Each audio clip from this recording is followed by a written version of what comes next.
اور ان کو دینے پڑ رہے ہیں، تو اس کا حل یہ ہے کہ پھر ان کو آمنے سامنے جو ہے نا لایا جائے تاکہ وہ ہاتھ کھڑے کریں۔ اب یہ ایک بڑی دلچسپ سچویشن آ جاتی ہے کہ جب آپ کسی مسئلے کو جو ہے فیس کرنے کے بجائے اس کے دائیں بائیں گھومنا شروع ہو جاتے ہیں نا، تو اس سے یہ نتیجہ سامنے آ جاتا ہے کہ آپ دیکھیں، آپ بجائے اس کے کہ فیس کریں کہ ڈیموکریسی کو آزاد ہونا چاہیے، آپ ڈیفرنٹ طریقے ڈھونڈ رہے ہیں۔ مثلا آپ اگر ہاتھ کھڑے کراتے ہیں تو جن ایشوز پہ اسٹیبلشمنٹ جو ہے اس کا ایک لازم ایک حکم نما قسم کا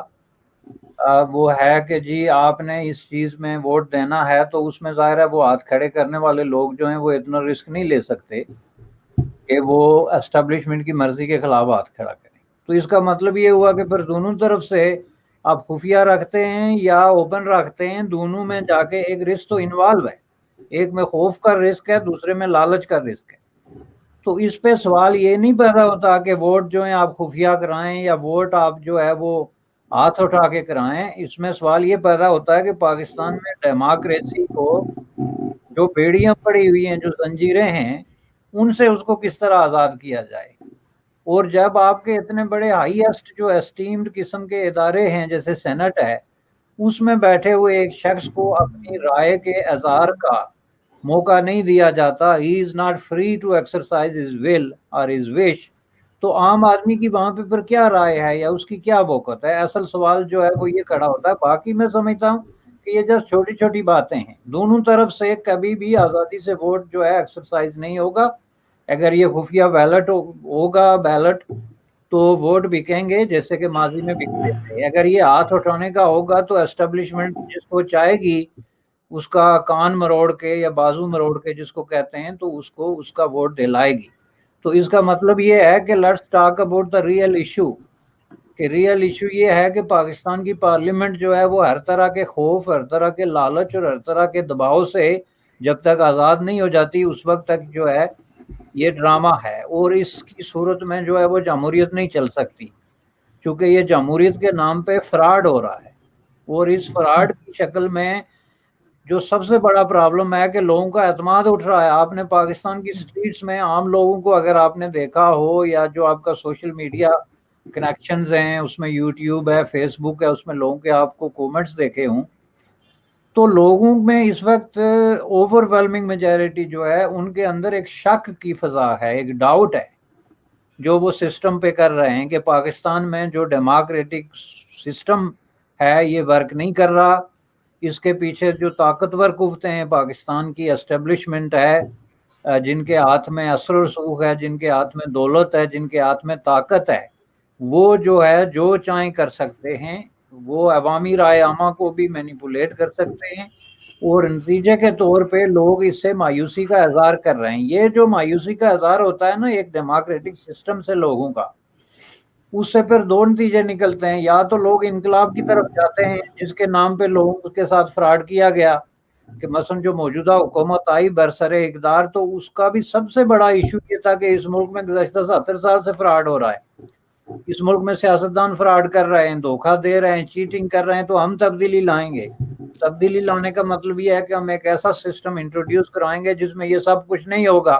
لیکن اس میں اس سے زیادہ ہوا۔ جیسے کہ آپ نے خود فرمایا، سب سے پہلے تو آپ عمران خان صاحب کا وہ ویڈیو لازمی چلائیں اس کے شروع میں جو یہ ڈسکشن ہے، جس میں انہوں نے کہا تھا کہ M L As M N As کو کوئی جو ہے وہ پیسے نہیں دیے جائیں گے جو ممبر آف نیشنل اسمبلی ہیں، چونکہ ان کا کام ڈیولپمنٹ نہیں ہے، ان کا کام قانون سازی ہے۔ اور یہ ایک درست اسٹیٹمنٹ تھی۔ یہ آپ کی جو قانون ساز اسمبلی جس کو آپ پارلیمنٹ کہتے ہیں، اس کے اندر منتخب ہونے والے لوگوں کا کام ہے کہ ملک کی لیجسلیشن اور پالیسی ایشوز پہ ڈسکشن کریں۔ ان کا کام جو ہے وہ سڑکیں، بجلیاں، پانی، یہ چیزیں جو ہیں یہ لوکل گورنمنٹس کا کام ہوتا ہے۔ لوکل گورنمنٹ سے مطلب یہ ہوتا ہے کہ آپ جو ڈی سینٹرلائزیشن آف پاور کا ایک ماڈرن کنسپٹ ہے جو دنیا کے سکسیسفل ڈیموکریسیز میں سکسیسفلی امپلیمنٹ ہوا ہے، اس میں آپ سڑکیں، پانی، بجلی، یہ چیزیں جو ہیں وہ لوکل ٹاؤنز، لوکل سٹیز اور لوکل میونسپیلٹیز کے ذریعے امپلیمنٹ کراتے ہیں۔ یہ کانگریس مین کا یا یہ پارلیمنٹرین کا کام نہیں ہوتا، لیکن آپ نے اتنا بڑا دعویٰ کر کے ہر دعوے کی طرح